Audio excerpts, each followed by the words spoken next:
Welcome back, everybody, to the Sharpshooter Sports Talk. I'm your humble and gracious host, Mr. Brinsky Sharp, on the ones, two, threes, fours, and the fives and the six. Appreciate everybody coming up in here, man. We got a lot to talk about. A lot of news has been dropping. In this transfer portal.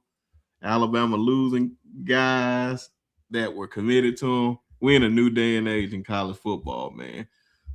But of course, make sure you guys hit that like and subscribe button. If you don't mind, for your boy, please hit that like and subscribe button. And tell a friend.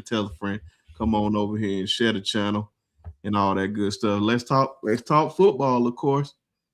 But you already know before we even start the show, got to introduce my guy, my dog. Y'all already see the shirt. I thought it was a damn pullover, but Alabama A&M alum, everybody, former running back, one of the most knowledgeable people on these YouTube streets when it comes to this football. Can talk with the best of them. Doesn't matter if you know them, most known, unknown. Y'all already know who it is. Our good friend and buddy, Coach Shawn. Shout out to my broski, B Sharp, with the hottest show on YouTube. You already know. Shout out to all our Wu-Tang clan, wherever they are. Shout out to all the Bama fans and non-Bama fans in the chat. Shout out to all the haters of Alabama. We love you. Keep it coming. Oh, yeah, man. Of course, man. That was it, man. Shout out to everybody in the chat. No, that. Let me see who we got up in here. Of course, Bishop up here, man. Oh, he's definitely going to come up here in just a second. I sent that link, Bishop, if you ain't seen it. Who else we got up here? Bama Vision, what's going on? What's going on with your brother? Kim, always up here. Loyal. Shout out to Kim, as always. Good to see you. Ephraim, yeah, man. Sorry, man. Well, just 5 minutes. Just 5 minutes, man. It's all right. I know. You better hit that like button. I know that. Shout out to the king of all chaos, Ephraim, up in the building, man. DSGB up in here, man. Good to see you. Who else up in here? Bama boy up in this beach. Bama boy. Fields, what's going on with you? Good to see you. Latoya, what's going on? KT up in this thing. What's going on? Who else we got up in here? Eric D up in here. What's going on? Eric D. Herb Mirage, you know. Oh yeah, I'm just going down. Larry, Double L, what's going on, man? Double L. PJ, what's going on with you? PJ. TN family. 1881. What's going on with you, dog? What's going on? Trapinell home team up in this thing. Team. What up, Trapinell? Oh, of course, man. Herb and Raj up in this thing, man. What's going on? It's a 5-minute grace period. You already know. Nick up in this thing. What's going on? Nick. And you know, I already said he coming up here. Everybody, y'all make sure y'all show your love to our Oklahoma brethren. Y'all already know he gonna bring some of that spicy gumbo. Our good friend and brother. Bishop, what's going on, man? What's good? What's shaking and what's jaking? It's time to get down with some goodness. What's up, Bishop? What's going on, bro? What's going on, man? You got it, brother. You got it. Man, I'm trying to stay clear in these streets and wear my bulletproof vest for this portal, boy. Hey, man, it's been going down now. It's been going down. I ain't gonna lie to you, man. There's been a lot going on, man. Of course, the big news of the day, you got good old Cam Coleman going to those Texas Longhorns, man. Oh man, that was big news. I'd say shocker, not a shocker. It shouldn't be a shocker to no Alabama fan. If you only way I would have been really shocked about this news if he came to Alabama, then we really would have been like, oh, okay. All right, now we're gonna see what's gonna happen. That boy JJ in the house. Oh, JJ just popped up in this thing. What's going on? JJ said going down in them D. Shout out to Coach Shawn, man. Talk about this, man. How big this move is for Texas and all that. Because I know Bishop and them got to be worried about that man next year. Big shout out to the homie Lynn. Lynn. Lynn jumped up in there. Yeah, Oh man, Lynn jumped up in there. What's going on, Lynn? What's up, Lynn? I mean, well, here's the thing, bro. Get well, man. And I ain't trying to disrespect nobody, bro. But this is just me. Now I'm not even speaking for my brother B Sharp or my brother Bishop. Let's just say you got coaches that's on the staff, coaches. It's just me, bro. So please, if y'all repeat this, say Coach Shawn said it. I respect everybody's opinion, brother. You know, I actually enjoy. I'm not one of them kind of people that you can't like you got to think like me or you're no. I appreciate you not thinking like me. That's how I learn something. That's why I like being with these dudes right here. I don't want nobody to think like me. I want you to think away from me so I can take what you know and be like, I like to learn, bro. But every once in a while, I trust me. I don't give a damn if you played at Alabama. I don't give a damn if you clean the floors at Alabama. I don't give a damn if you wash Coach DeBoer's shoes at Alabama. I don't give a damn about none of that. I know what these things right here tell me, these peepers right here. And I trust them over everybody, right? Right or wrong. And I die with that. Stand on it before I listen to somebody that worked for Alabama, I listen to Lynn. Guess why? Because Lynn knows what's really going on, right? I'm a company man. I work for my company, so I'm not gonna tell you nothing bad about my company. I'm gonna tell you all good things. I'm not gonna tell you. I'm not gonna tell you and I listen to these high school coaches, so I don't give a damn about nobody that played at Alabama. What you think? I respect it, but you can't make me think like you, right? That's for them other fans that don't know no better, right? So, with that being said, respectfully, I got my own opinion, bro, and and everything that's happening is what we said on this show. You know what I'm saying? So you can hit me with the production and all this bullshit stuff. I don't care nothing about none of that because I see what's going on out there. I'm watching it unfold. So that's respectfully. That's respect on it. It's just like an older homie telling a young homie, "Don't play in the mud. Get out." You know, it's okay. It's okay. It's okay. hey, peace, brother. Peace. Right? I respect everybody, man. But I got my own damn opinion, right? Because I talk to Lynn. I know what Lynn talking about. I tend to follow people like that. When you follow the money, you get the real story that other people may not know, right? We talked to several parents on this football team, one in particular. Like we know exactly what happened. So I follow that. B Sharp, no. Bishop, no. So we follow that. I understand the positive. Don't y'all panic. Y'all panicking. Y'all crying. I don't. I wish. What the hell I'm gonna cry over a kid I don't even know for? I don't cry with nobody. I cry with this. That's what I cry about. You know what I'm saying? I pay alumni association dues to this. So what happened to this other stuff? I don't give a damn, right? I'm just giving you my opinion, right? So respectfully, I didn't expect Cam to come to Alabama. Wow. Like if we had got him, I think B Sharp said it best. It would have surprised me, right? This is a $3-4 million kid. What the hell he want to come to Alabama for with another $2-3 million kid for? And I would have been upset if we had tied that much money into wide receiver. I don't know if people know this, but I'm not really concerned about our skill position players. I'm just not. We got great receivers. I'm cool with that. We got a running back room. I'm cool with that. I'm perfectly fine with AK Deal, EJ Kroll, Daniel Hill, who the hell ever else. I'm perfectly fine with what's on our roster, right? I'm more concerned about the big uglies. I'm more concerned about the offensive and defensive line because I know you don't win football games without them, right? Go ask Miami. Go ask Indiana. Go ask Ole Miss about your pretty little RPO, trickeration, finesse. Physical football will always whip your ass. I've said this, everybody that know me, I've said this 1,000 times, right? Nobody cares about your little trickeration, your little X end around, backside reverse. You look like us on third down. The teams that line up and whip your ass, run the ball right down your throat. I think, shout out to Christian Miller. Christian Miller said it best. It must be like he seen Indiana doing it. And he was just like, man, I remember those days. It must be nice to line up and just run the ball right down their damn throat. I don't think people understand how that affects you in the third quarter and fourth quarter when these big linemen just leaning on you, just whooping your ass every play. Like, I can't explain to you how hard that is to stop. All this spread, trickeration, backside reverse, that don't even make me tired. You don't even get fatigued on those plays unless you're playing defensive back. You don't even get tired, bro. You want the offense that's going to beat all the years we've been winning.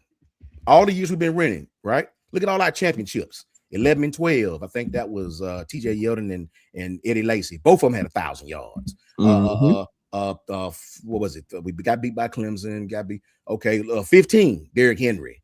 17, 18, Josh Jacobs and Najee Harris. 20, Najee Harris. Like we've had 1,000-yard rush and been a physical football team. Every time we won. Every time we won. All this spread, 7-on-7 BS. I don't care nothing about it, bro. I just keep my opinions to myself. I don't care how many times you throw the ball. It's like we was trying to set a damn record of how many times we can throw the ball in the first half. Every game. Well, maybe we can throw it 30 times in the first half. You can't fool me. You can fool them. You can't fool me. You know what I'm saying? So respectfully, I'm happy with what Alabama's doing. I'm not panicking because I would never panic over a team that I never played for.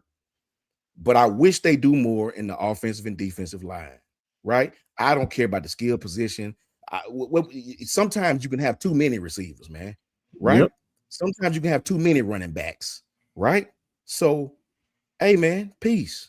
Get me some big beefies. And that didn't sound right. Hey, no Diddy. No Diddy, bro. No Diddy. I was going to say Paul. Yeah, that didn't sound right. Hey, Paul. Let's rewind. Okay, get me some offensive linemen and some defensive linemen, bro, and I'll be perfectly happy. I don't care nothing about all these receivers and running backs, bro. Give me some big linemen that can whoop somebody's ass, and I'll be the happiest person on the planet. So, oh man, no Diddy. Oh man, that one was funny. I ain't gonna lie to you, man. That was you caught me off guard with that one. But yeah, man, you said it right, man. You already know. Just my opinion. Before I kick it to Bishop, man. Yeah, man. You already know, man. We have talked about this time and time over. I'll take them. Trust me, I would. But we still gonna have to address them, the guys in the trenches. It's still reported that Ty Hayward coming back to Alabama. He once was committed to Alabama. Me and Coach Al talked about it last night. It could be because of money. He left there, and he was just like his heart was really at Alabama. That's the team that he grew up for. I don't know all the facts. I'm just giving my opinion. So don't just say, "Oh, these guys don't know what they're talking about." I don't know, man. I'm just giving my opinion. I'm just looking at the situation on the outside, looking in.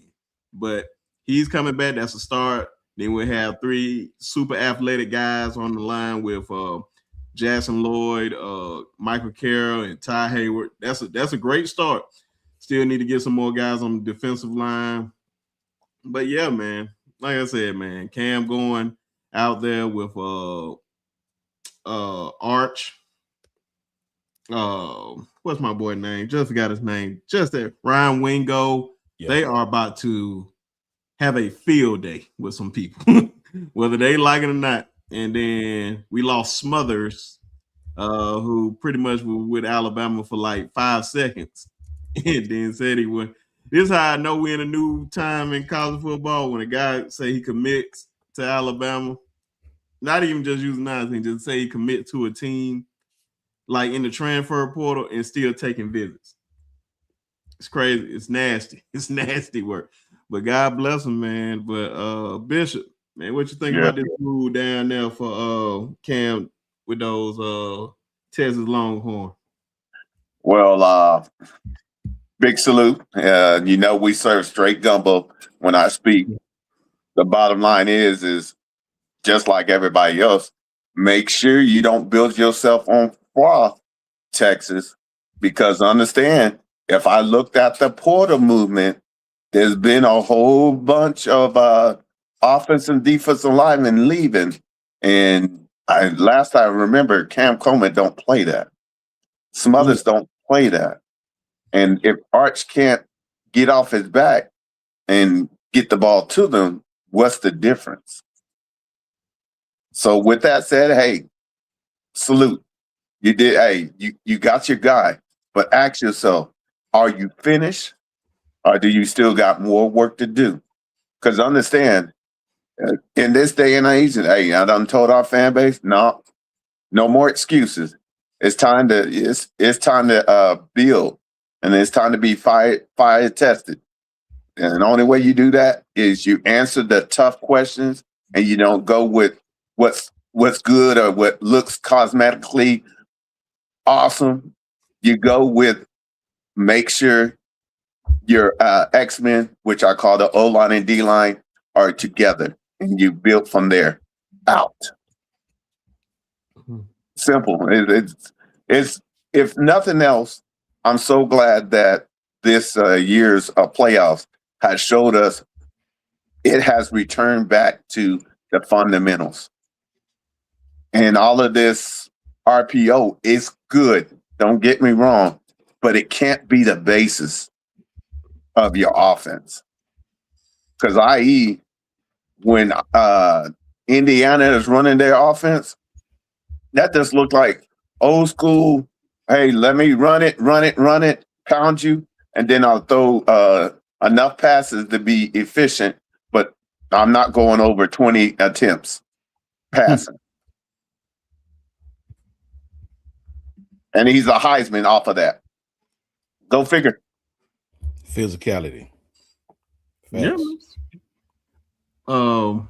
Before we keep tackling this, Nick said 99 folks watching and there's only 39 likes. Man, let's hit the like button, man. If you don't mind, call $0.00.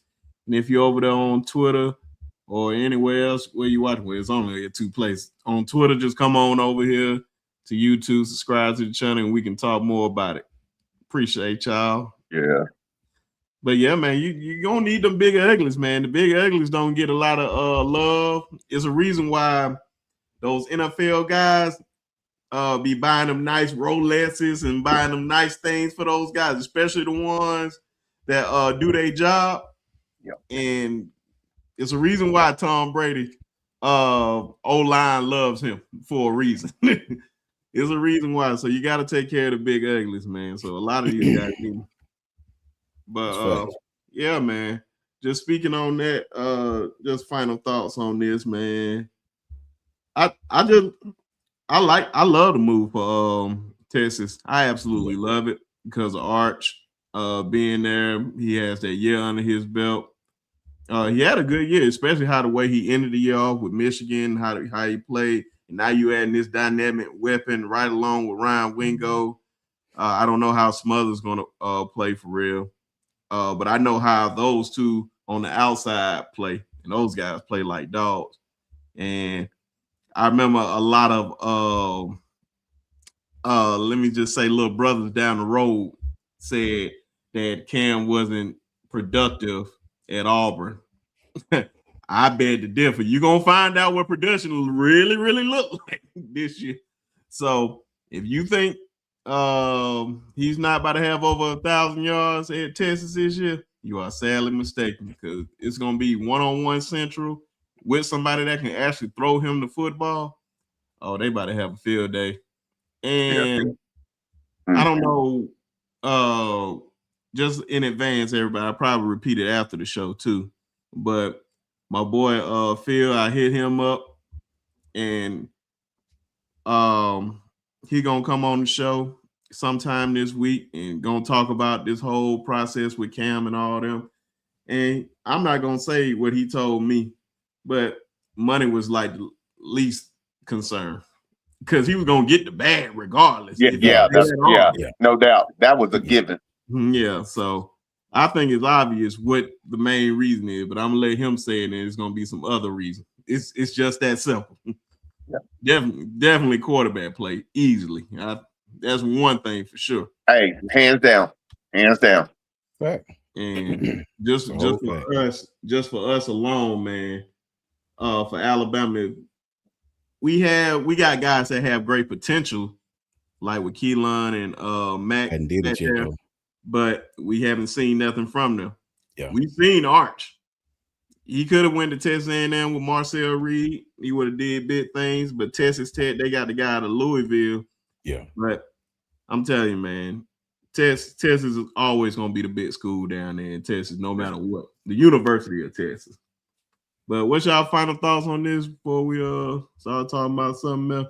For me, man, shout out to Rob too. Shout out my Oh brother. yeah, Patriot, man. I didn't even man. see that, man. Shout out to Rob for becoming a member, man. Appreciate you, my brother. Patriot Life, as always, showing love, man. Appreciate y'all. And of course, if you want to become a member, the link is always in the description. Facts, man.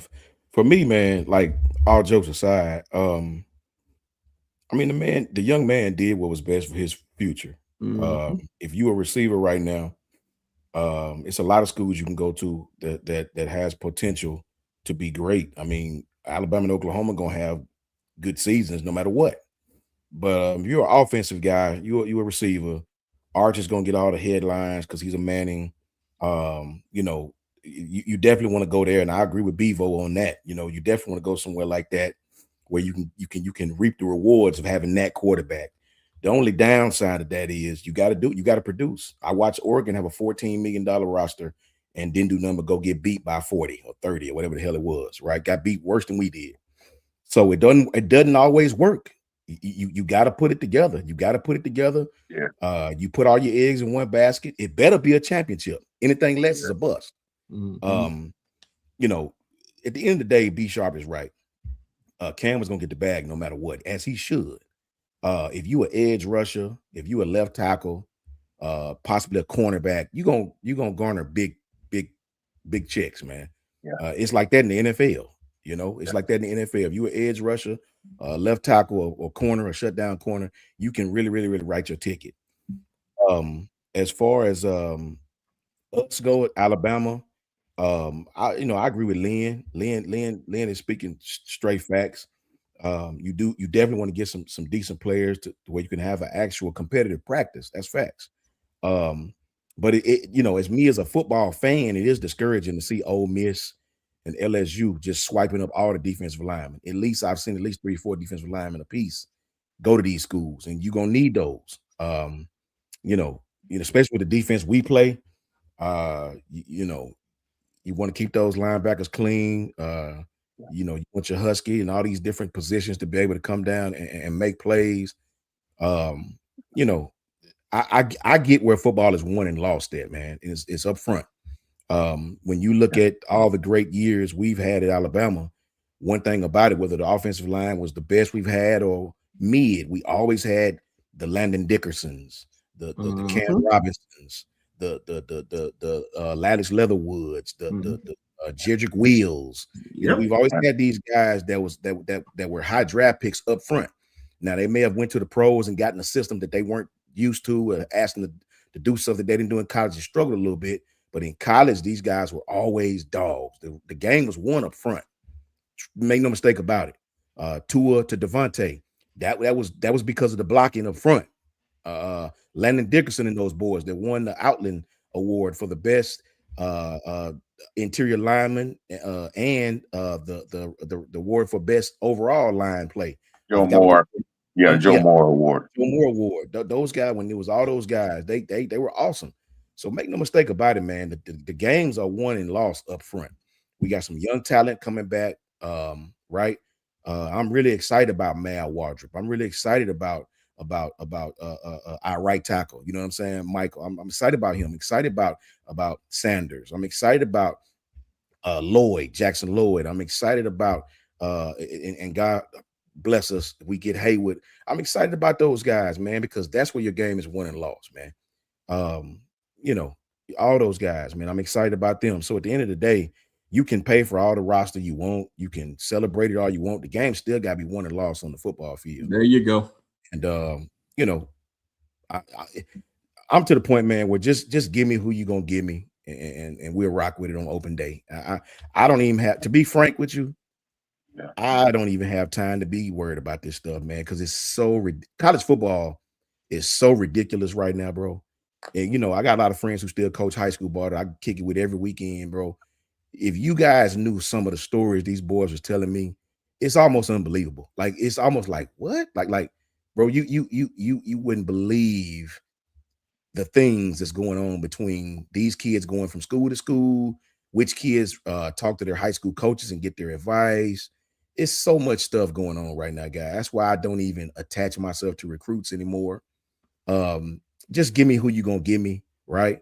And let's just go to work and see what happened. Because at the end of the day, I got my own opinion. Nothing can change that. I know where the game is won and lost at. Yep. And for me, that's all that matters. And we'll see what happens. Period. You said it best. That's a fact, man. Bishop. Man, I'll say this. I know there are our rivals, but hey, big salute to you, Texas. But understand, nobody has won anything in the portal time. And we still got to put the work in just like we do too. Key is make sure you answer the hard questions, because when it comes down to it, we all are starting to see that you need to have 22 starters on offense and defense. And it needs to be where when somebody goes down, another drops in and the play never drops off. And so we're seeing where that is where we're getting back to, which it should have always been. But in this NIL portal, this is big business, and everybody wanted the NFL. Well, you got it without the collective bargaining. So then it is actual, it's actually what we're dealing with. And so with that said, hey, make sure that you finish what you started, because whenever you're saying out here, understand, if you don't have those X-Men up front on both sides of the ball, you're kidding yourself. And that's why you got to pay close attention, that a lot of teams are starting to realize, wait a minute. And now they're trying to go for them, but you got to go for them up front. And then if you want to add a Coleman or someone like that on the back end, great. But if you don't address that, you're kidding yourself if you're really wanting to go in the playoffs and have a chance for the Natty. And with that said and done, hey, GMs is the way to go in these days. And you need to have a GM that truly understands the NIL game, retention game, and the portal game. And so that way your team will go far. And I'll leave it at that. Let me say this, B. Shawn, before you switch gears, because I had several people that we was just going back and forth about it. And look, this is just what's the name of my show? Just my humble opinion, man. It doesn't make me right. If I'm wrong, I appreciate being wrong, because you know what? I just learned something. I'm all about learning something, bro. This area of football, I have zero expertise in. All I do is hear the complaints from the coaches, hear the complaints from the parents that we talk to. Right? I never had to go through this kind of stuff. So it's very, very new to me as well. I've taken the class on NIL, and I've had to educate myself on the ins and outs of it. But I wanted to say this really quickly, because you had a lot of people using this NIL thing and not giving Indiana the just due that they have. I even got into it with one guy on you. Not got into it, we was just going back and forth. Right. He was like, Indiana should win. They got 23 and 24-year-old kids. Like, respectfully, again, not dissing nobody, because I know some people don't know. That is the most ridiculous ish I've ever heard in my life. When you a freshman, how old you think the seniors be? You 18, they 21, 22. When you get into pros as a rookie, how old you think? Like, it's 2-3 years. Like, what you talking about? Bro, listen. Indiana didn't win because they had older kids. Indiana won because they had kids with football acumen, experienced kids, right? Their age had nothing to do with it. Mm-hmm. Brother, I said, for those of you that watch this show, the night I can't remember what night it was, but I gave a Dijon Lee and Pons, the defensive back from Indiana, comparison, right? And people was like, that's crazy, Coach Shawn. You know, he ain't, but you missed what I'm saying. And it played out right in front of you. Dijon Lee is a great kid. He's a 5-star, highly renowned kid, right? One of the best high school kids you're going to find as far as a high school kid is concerned, right? You probably won't find too many much better than him at his position. But what that means is when you go to college, is totally different. For anybody out there that don't know what I'm talking about, the people that know. When you take a kid like Pons, who's a 2-star kid, 3-star kid in some services, kid that was not as talented as Dijon, right? Not as big, not as strong. Who knows if he's fast? But what he did do is this: while Dijon went straight to Alabama from high school, this kid went to a small school, right? Your Mercers, your James Madisons, your Alabama A&Ms, all these small schools, and you say, okay, Shawn, what's the difference in that?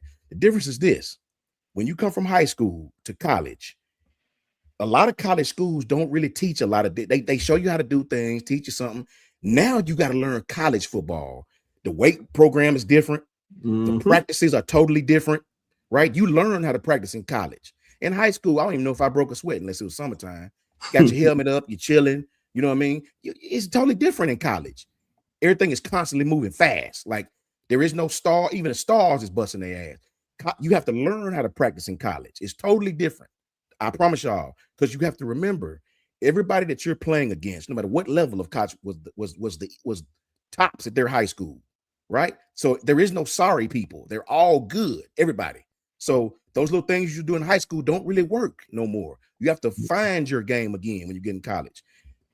Pons, is it Pons or Pounds? Pons. Because he was with Colorado, and remember Dion said he wasn't good enough. Facts.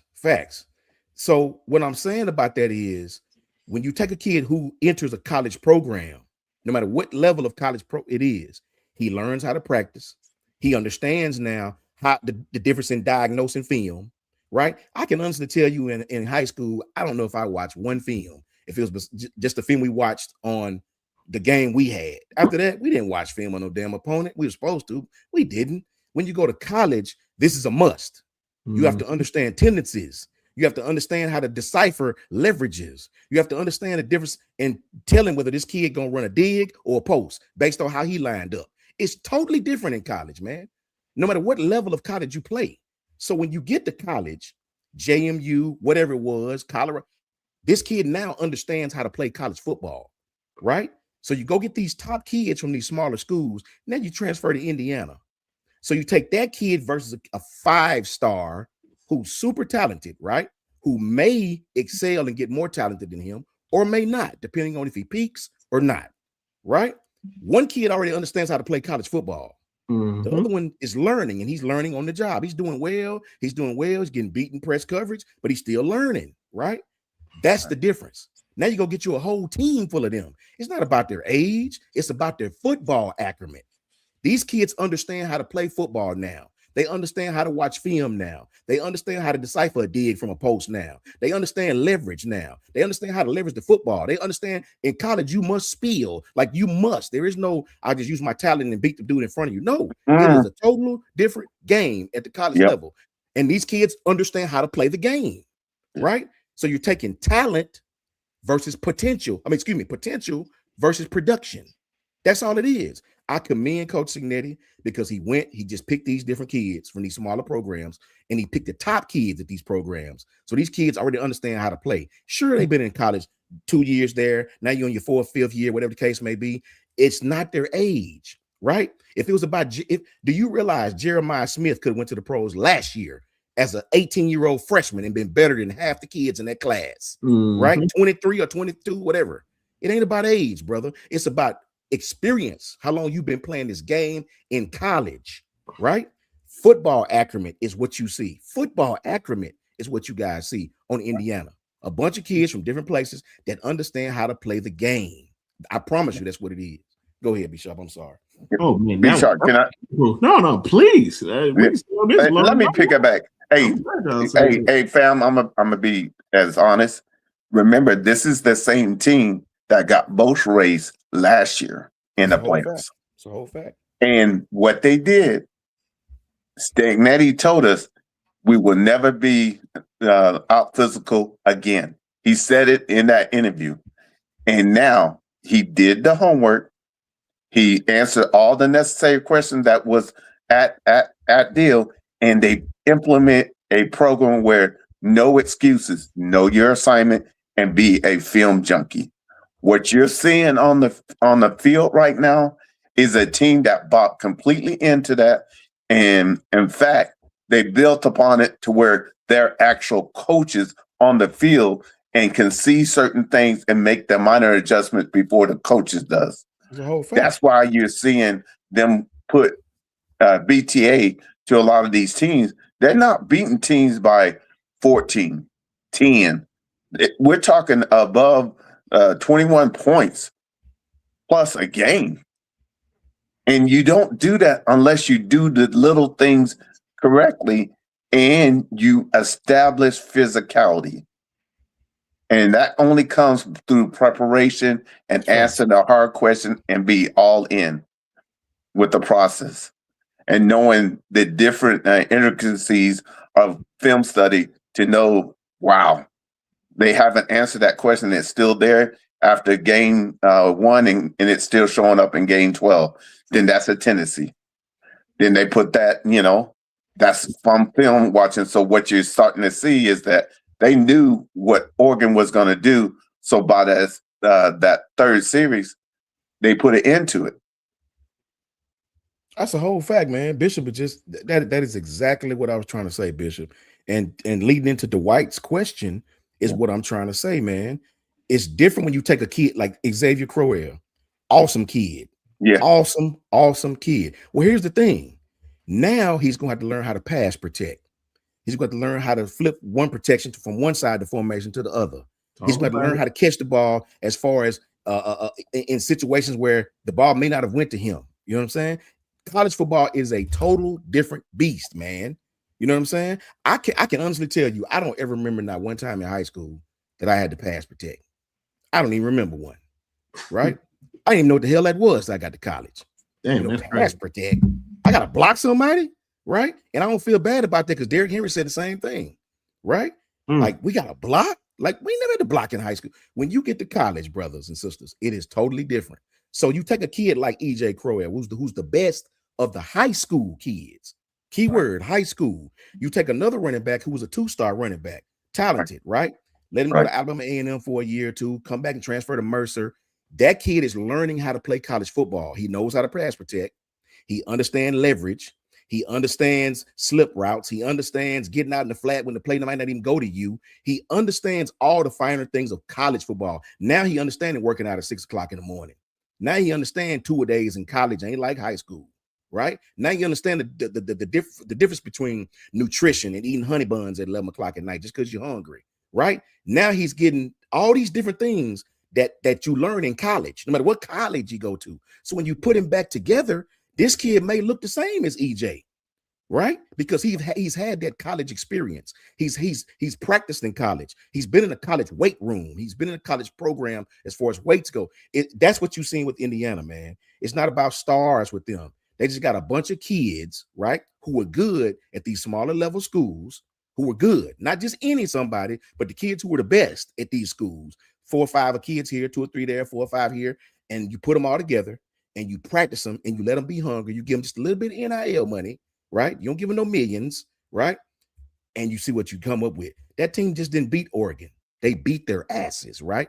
Way worse than they beat Alabama. And Oregon got all them 5-star kids. All that Nike money you built. It didn't mean nothing. It didn't mean nothing. It didn't mean nothing. Like you said, man, you building up, bro. You said it best. I'm just picking back off everything that you said, man, because we already know, man. Like you said, they were just picking off a bunch of guys off these smaller schools that were prepared for college, and they was already they already know how to prepare because they already been in college already. Thank you. So when they transfer to the big school, be sharp. It's just football to them. It's just football. Go ahead. I'm sorry. It's still no. It's just an adjustment with the rest of these guys. Like, oh damn, man, I'm in college. Man, got 2 young bulls that just checked in Florida today. They got to go through an adjustment period. You just don't come into this game. That's why it's a bit different. It's the reason why they'll let you come out in the NBA. Well, it used to be straight out of high school. Now you just play 1 year in college and then you just go into the NBA. It's an easier transition than you going from high school football to the NFL. You just can't miss college for a reason, man, because it's big time, man. Because I just love, I gotta respect the man for what he has done. and he talked the talk and he walked the walk, and he based it on his principles. This is what we're gonna do, and it's gonna be my way or the highway. He doing it his way. You can't help but respect that, man. Whether you like the brother or not, you can't help but respect it. Like, damn, he's saying what he gonna do, and that's why I like, hey, a guy like Pons and Dejon Lee. Dejon Lee still learning. Now wait until Dejon Lee get what Pons is already at right now. Yeah. That's the difference. With experience. Yeah. With that experience, he know how to prepare. He know how to watch film. He know how to play. He know how to coverage. He know how to protect the edge. There's so much stuff that you got to learn. You ain't gonna learn all that. Whole fact. Man, I think Pun been in college 4 or 5 years. Like this is his last year. Like exactly. That makes a big difference. That makes a big difference. Big difference. And they saying, kids 24, brother, sisters. To those of you that played the game, what the hell is the difference in a 24-year-old and a 19-year-old? I don't see what y'all. I don't see it. I watched Jeremiah Smith, who was 18, be better than rookie receivers in the NFL. Right? Mm-hmm. They used to talk about Marvin Harrison at Ohio State. What is Marvin Harrison doing now? I know he hurt, but even before he was hurt, what is Marvin Harrison doing? Not much of anything, brother. Jeremiah Smith at 18 would have been taken first overall if he could have went to the league, right? That young 18-year-old pup, talent-wise, hear me? That's a key word.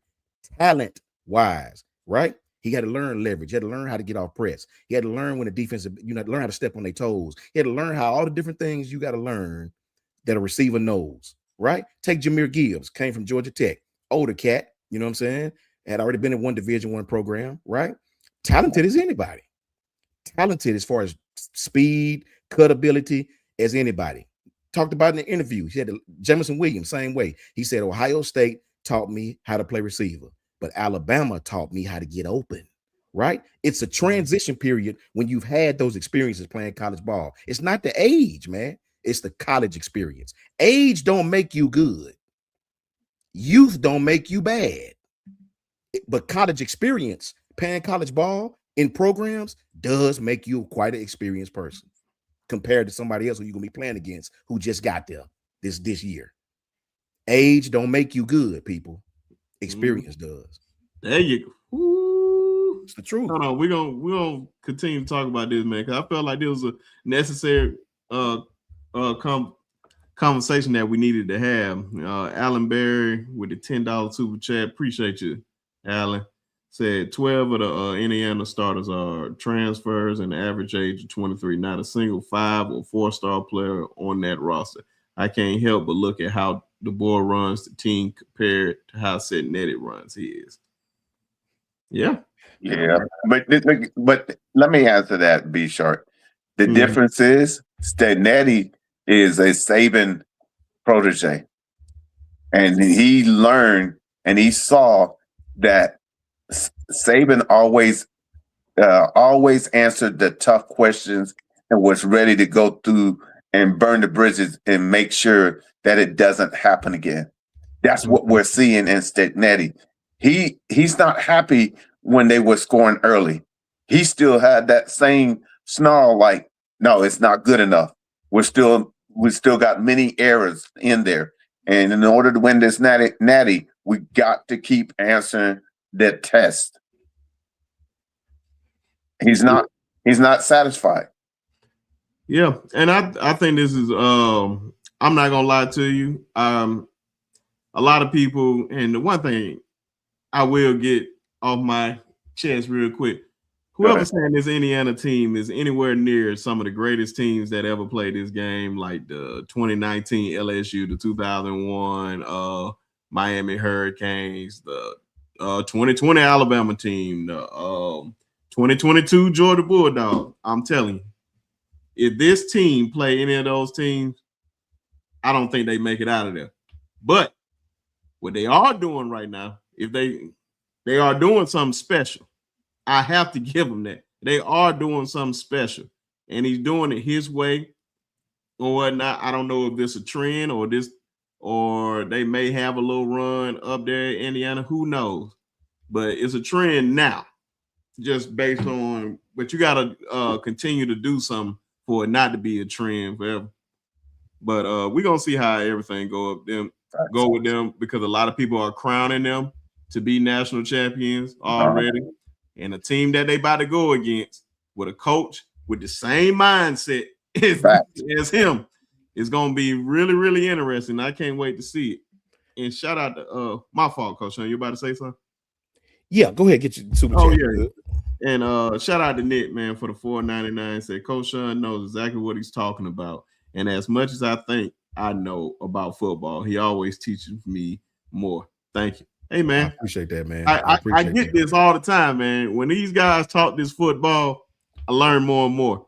And it helps me on college football 26, by the way. And you know, I'm a better player. Like, okay, I see this. Now I'm like, damn, man, they were just talking about that, and you see it on the video game, and it makes it a whole lot easier to make plays. And then when you watch the game, it's like, damn, it was some. I wish I remembered the episode. It was something that Coach Carl was talking about on the offensive line and the blocking scheme.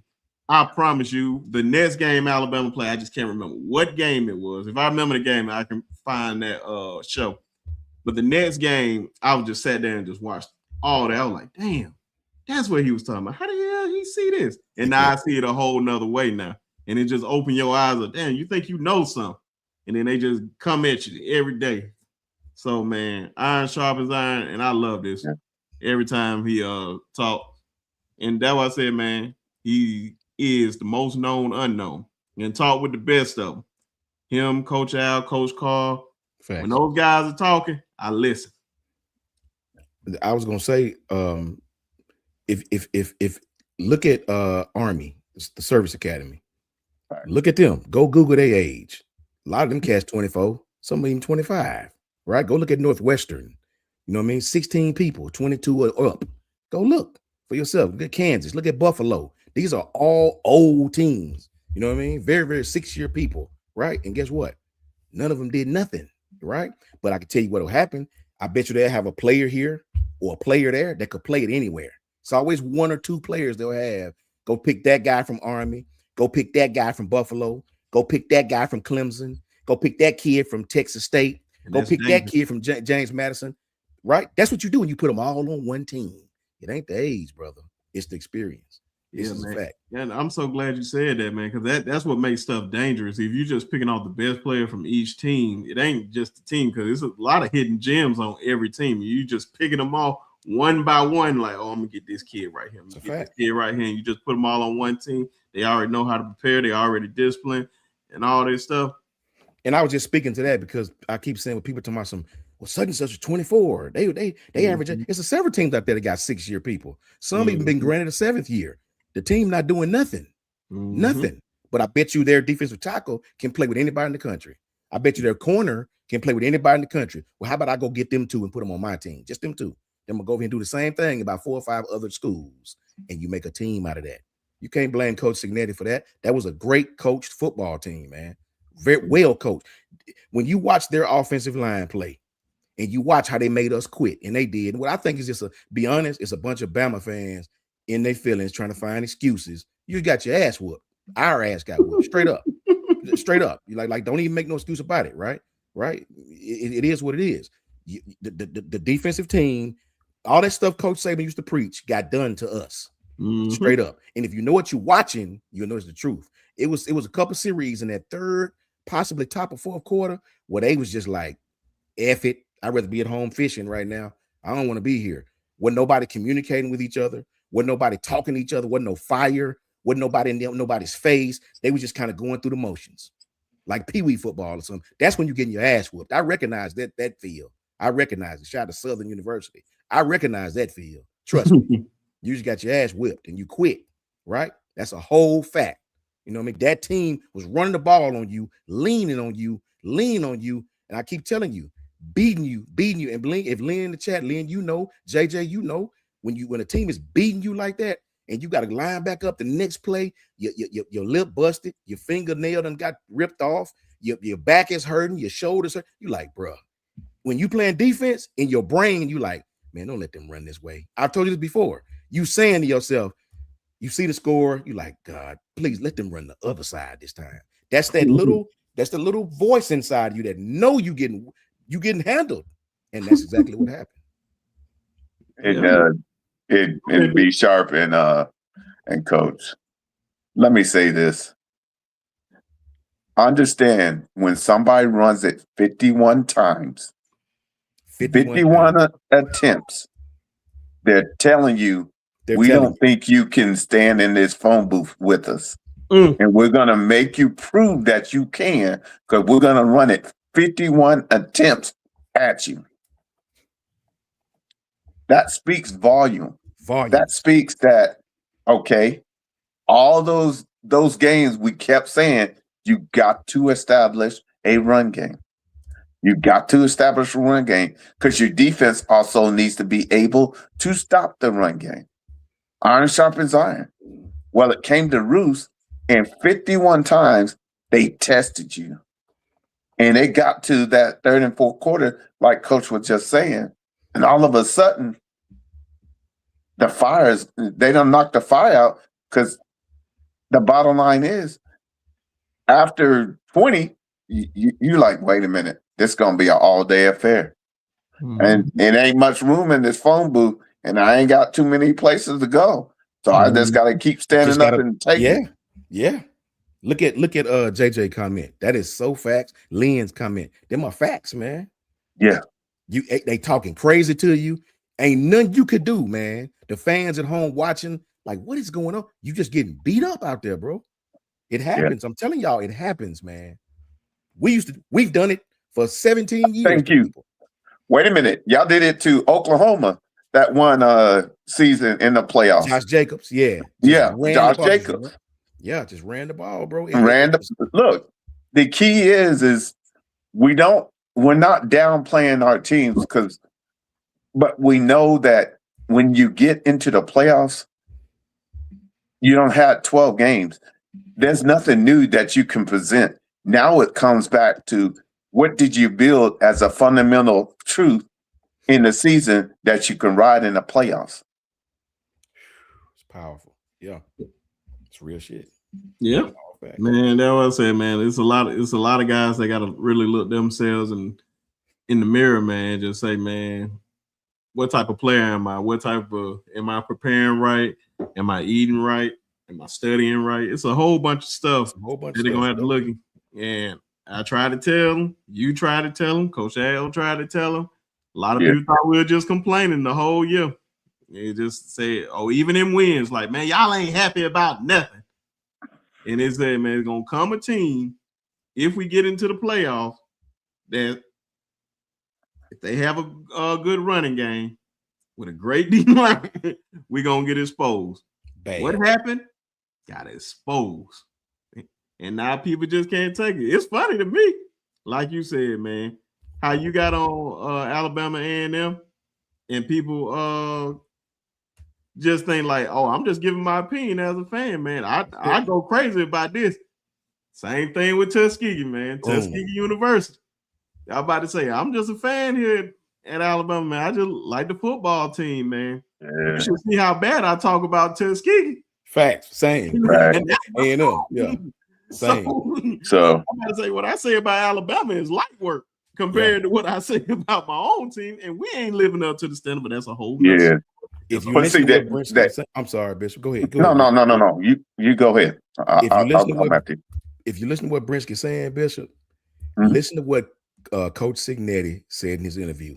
To any fan that's out there in the chat listening, to all our brothers and sisters, all you gotta do, and Lynn, JJ, you know, y'all know, if you hear what Coach Signetti said, Bishop, when they asked him, the question was, Coach Signetti, how do you guys feel about I'm trying to see what word they use, history or what word can you use for history? Something like that. Or something about the mystique. That's what it was, mystique. How do your players handle the mystique of Alabama? You know what he said? He said, you probably know more about the mystique of Alabama than they do. All we know is what we see on film. So to that casual fan, don't know what that mean is, we get it, but that team ain't that. That's exactly what he was saying. They don't know nothing about no mystique.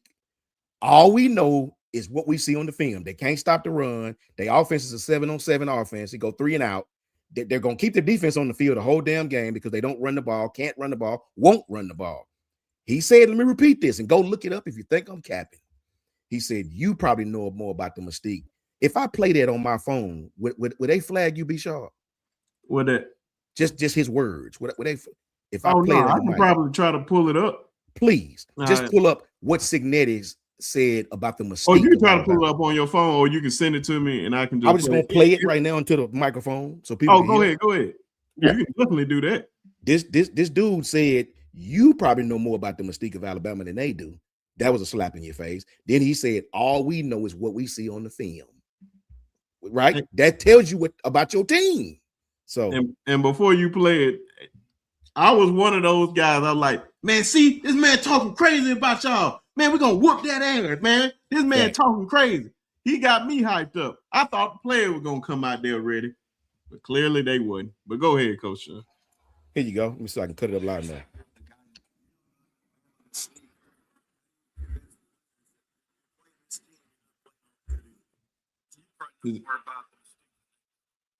Put it where the mic is. Yeah. Wherever your mic is on your earphone. There you go. You probably know more about the Mystique than they do. I mean, our guys just know what they see on tape. Boom. Could you hear that? Could y'all hear that? Yeah, you probably want to. I see. Send me that link. Okay, let me send it to you right quick. But I bring this up because that is the biggest. That is the biggest thing of what I've been trying to tell y'all. What B Shaw been trying to tell you. What Bishop been trying to tell you all season long. Don't matter what y'all did in the past. All we know is what we see y'all are now. That's all I can tell you. And I'm done with it. I'm finna send to you, B Shaw. I want you to play that. Oh no, I'm definitely gonna play that, man. But to piggyback off of what Coach said, documentation beat conversation. A fact. Truth That's what Stanetti basically told you, is that we know what that used to be as a standard, but what we're seeing on film is not the standard I remember. So we're gonna go by what we see on film, and we're gonna play that team. And that's all I'm gonna say. That's it. Did you get it, B Sharp? Yeah, I'm trying to download it. That's the head coach of the team that beat you. That tells you what we, and the thing he's trying to say is what me and B Sharp and Coach Al and Coach Carp and Bishop and Jance, as fans of this football team, we love the University of Alabama. We love the football team. But just because we win, don't take away from the fact that that team you played wasn't very good. Yes, they okay, but they can't exploit you like such and such can when you play them. Like such and such can. You went out here, you threw off all these yards, you didn't do nothing in the run game. What happens when you play the team that can stop the pass? What are you gonna do then? Right? Oh, y'all just complain. Nope. I wasn't satisfied, bro. I wasn't satisfied. Hold on. And I want to give a shout out to Anthony because he coming in a whole lot. He just subscribed to the channel, so man. And big salute to my family in New Jersey. Salute Greens. Oh yeah, shout out to Paul T too, man. My ski boy. What's going on, man? This Anthony, man, he just subscribed to the channel, man. Just asking a lot of questions. For one, man, welcome. Just welcome over here, man. Welcome. You're gonna get one thing you're gonna learn about this channel, man, and from all these other guys' channel, man. I just happen to just bring them all over here, man. It's just like an all-star crew every year. It's just not me. Don't get it twisted. It's these guys that really make the show. But yeah, man, just welcome. You read that real quick, Coach Shawn? My fault. Yeah, I was trying to understand what he said. He was asking a bunch of stuff, wasn't he? So the Rebels versus Miami game, and also the Oregon versus Indiana game. Both Indiana and Miami are built like how the Big Ten, the SEC. I mean, I don't. When people say that, I don't really know what that means. Built like I don't know. I'm no disrespect. I'm saying I don't know quite what that means because everybody got talent now. Everybody got talent now. If you're talking about their scheme, I agree with you. But if you're talking about how they built from all 53 men, I don't quite understand. But if you're talking about schematically, that's all I'm speaking to is schematics. I don't know. I'm not getting into individual players. I'm talking about when you hear me speak, I'm speaking strictly about the schematics of what we do, right? If you're talking about Miami, yes, very physical football team, gonna run downhill at you, gonna 12 personnel you to death, gonna spread you out and still run the football, very aggressive. If you're talking about Indiana, gonna RPO you to death, but they coming straight off the 2 hole, straight off the 1 hole, straight off the 3. They bringing it right into your linebacker's face, to the gaps. They were coming right through your A and B gaps to their face. Very, very physical football team, if that's what you mean. I agree with you. Y'all can see this? Yeah, I can see it. Yep. Okay. Mystique. How do you convince the players that you're playing this team, you're not playing all that tradition? You probably know more about the Mystique than they do. I mean, our guys just know what they see on tape. Boom. You know about the If that don't tell you what we've been telling you all year long, I don't know what will. And I'll leave it right there, brothers and sisters. Hey, man. Hey, I'm not gonna lie, boy. The film don't lie. Keep saying that. It's undefeated. It's undefeated. You're a proud Redder parent. Nope. I'm just not fanned out like you. I'm not gonna lie to y'all. I'll leave it there. But others will.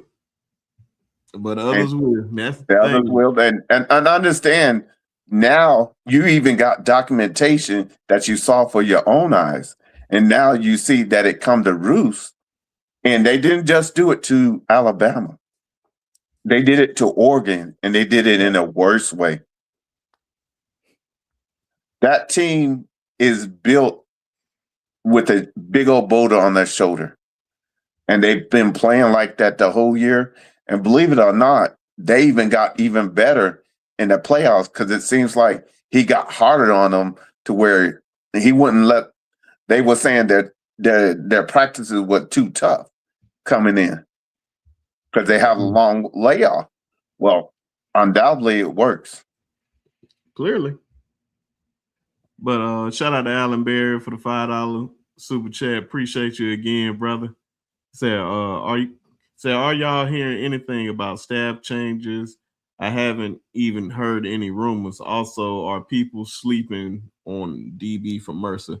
I seen his film and everything, man. I like what I see. I just still anything that's not the trenches right now, because I believe we got the guys at DB, or whatnot that can go out there and play. I believe we need some linebackers and we need some guys in the trenches, O-line and D-line.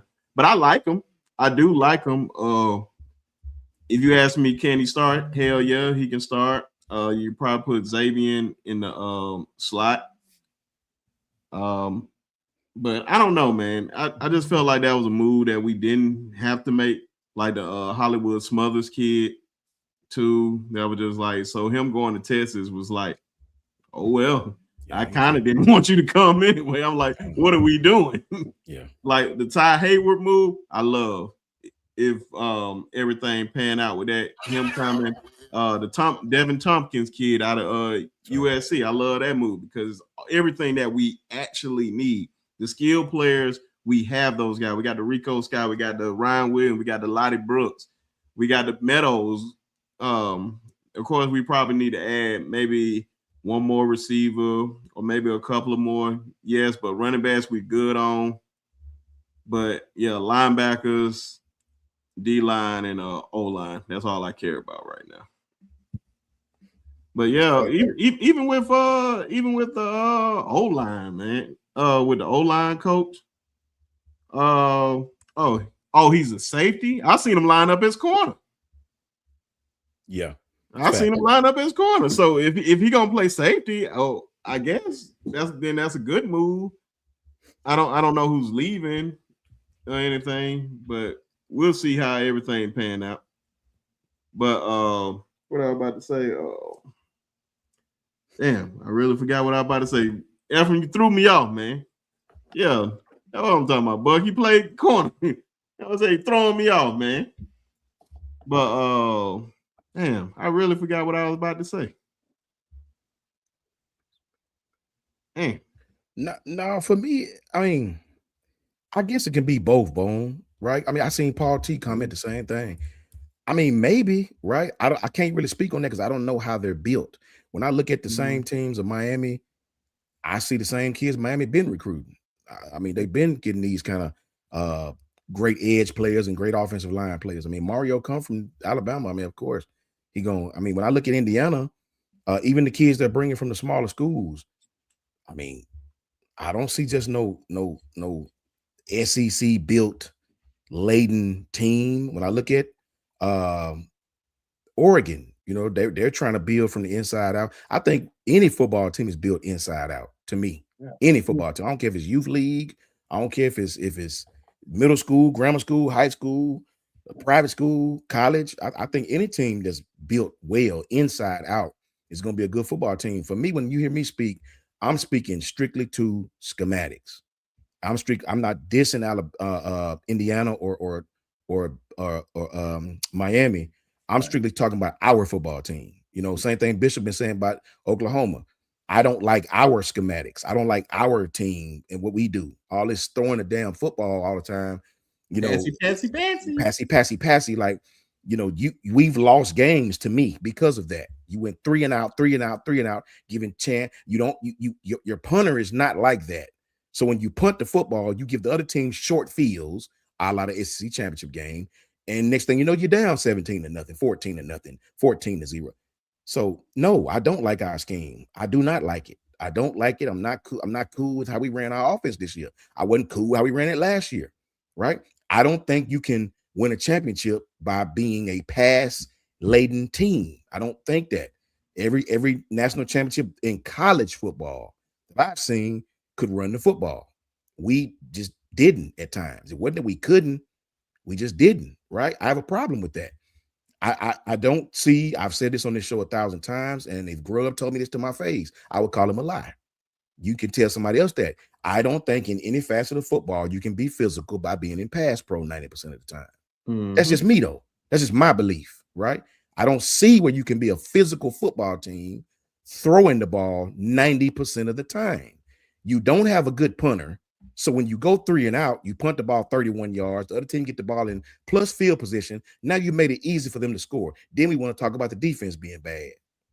If I was a defense, I'd have a problem with you and everybody on your side of the team. You put me in the worst situations ever, right? You keep getting the ball to this team on these short-ass fields. Time I get a fourth down stop, you go 3 and out within 2 minutes, and I'm right back out there. I would have a problem with everybody on the offense and the play caller. I don't like the way our offense is. I don't like the way it's constructed. I don't like all these throwing stuff. I think you put Ryan in a horrible position. You put the boy in the slot, and he's 102 pounds, right? He can't play in the slot. When he go back to the X, you don't free him up. Look how Miami get the ball to, what's number 10's name? Malachi Tony. Look how Miami get him the ball with the quick game. Behind the line of scrimmage with tunnel screens. Look how they get him the ball in the flats. You don't scheme nothing up for Ryan like that. You don't scheme nothing up for Ryan. You're trying to get Ryan all this deep stuff, right? You're throwing the ball over the middle where the safety's waiting for him to come. People have seen the same film that I saw on Ryan. So they trying to kill him, right? I would. So no, I don't like that. I don't like our offense. I do not. It's 3rd and 4, and you want to run all this vertical stuff downfield. No, I don't like that. I don't like it at all. And now that the season over, I'll be truthful about it. I don't like it at all. Not at all. Sure, we forget with the season being over. We was saying this when the season was going on. Yeah. Now, this offense would be great when you can run the football. Yeah. You run the football, you make the safeties come down, you play action, go deep. That's the logical thing, right? But we don't even run the ball to pose the threat, right? It's 3rd and 3, and you're going to run a play action. They're not being fooled. You're on the 4-yard line. What the hell are you play actioning? Like, then you get sacked. No, brother. I don't like our offense. That's just me. Just me. Yeah. And hey, it's the same on the other side at OU. It's like, the bottom line is you gotta let your X-Men pound on some folks so they can get lathered up. It's just like a running back. You got to give him enough touches that he gets lathered up. Yep. And I appreciate, but it's time to go through the fire test. And if you don't get forged by fire, you're not going to be able to answer and get in the playoffs, because the new standard has been established, and documentation always beat conversation. And the Iron Sky has never lost. It's undefeated. Never lost. So yeah, man, it's a whole lot, man, we got to do. And and it's not even that we can't run. I still don't believe we just can't run the ball. We just don't run the ball. Thank you. Like, I don't know when they I don't know who put up that stat and said Daniel Hill ran the ball 4 or 5 times and Kevin Riley ran the ball 5 times. And I had a homeboy. I know even if he hear this, I thought it was one of the most asinine things ever. He said, "Oh man, I just can't run the ball." I said, "Well, man, it's hard to run the ball when you're only running it 4 or 5 times with one guy and expect him to get in rhythm. That's one carry per quarter." He said, "Well, when he did get the carries that he did, he didn't do nothing with it." I'm like, man, what the hell are you gonna do? You think running backs just busting off 15, 20, 30, 50 yards all game long? That just don't happen, bro. It just don't happen. But excuse him, he's a Florida Gators fan, so you see where they Yeah. He about bad as we. But he say run the ball with Jaden Ball. But that's no here, no there. I said you give Jaden Ball 5 carries a game. Let's see how effective he really is. Yeah. And not only that, check this out.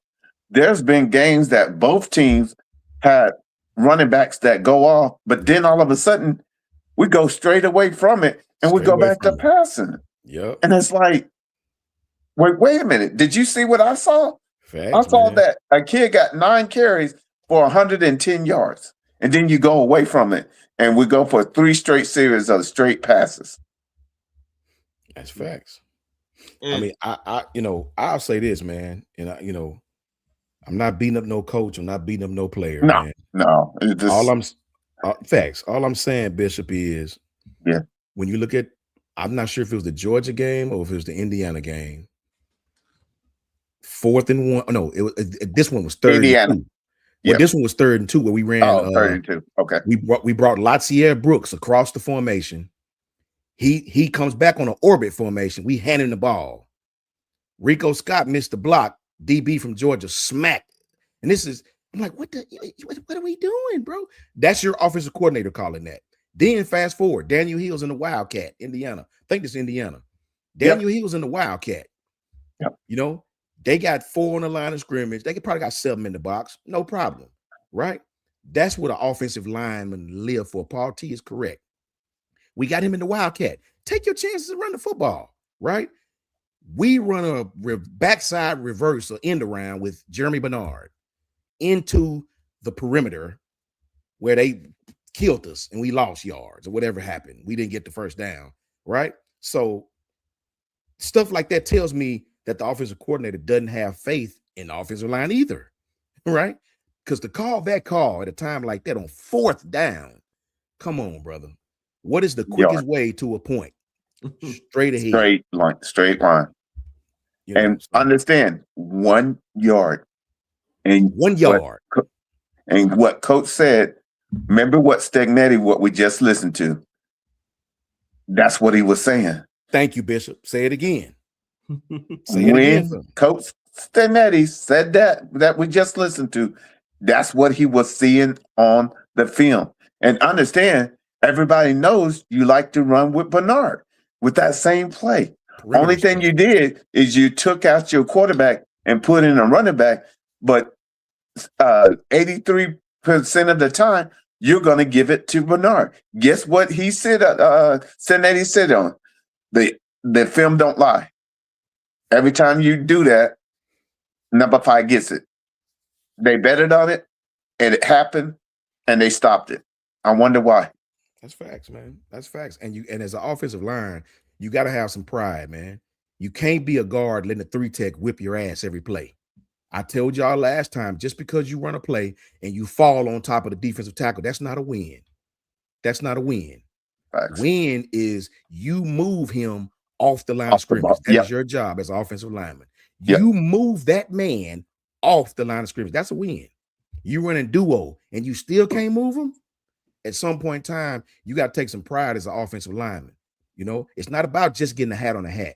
It's about getting a hat on a hat and moving the individual in front of you. Several times I've seen that they had Wilkin Formby.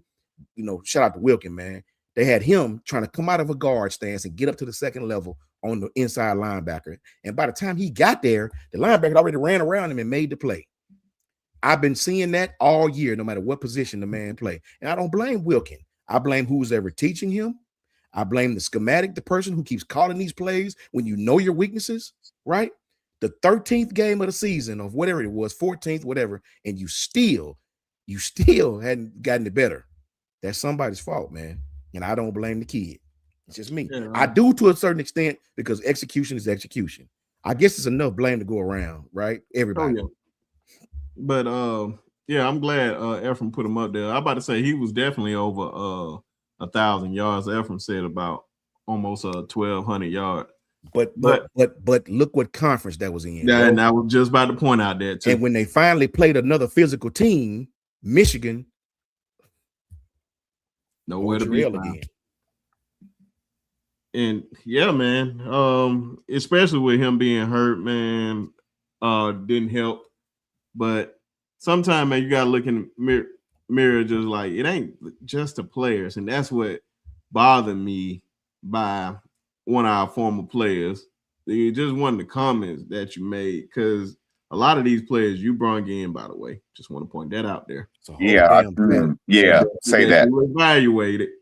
Just want to point that out there. Just put it. That's why I like, don't just put it on them. It's on you too now. But yeah, man. A lot that they try to put on these players, like sometimes you just gotta look in the mirror. This does not work.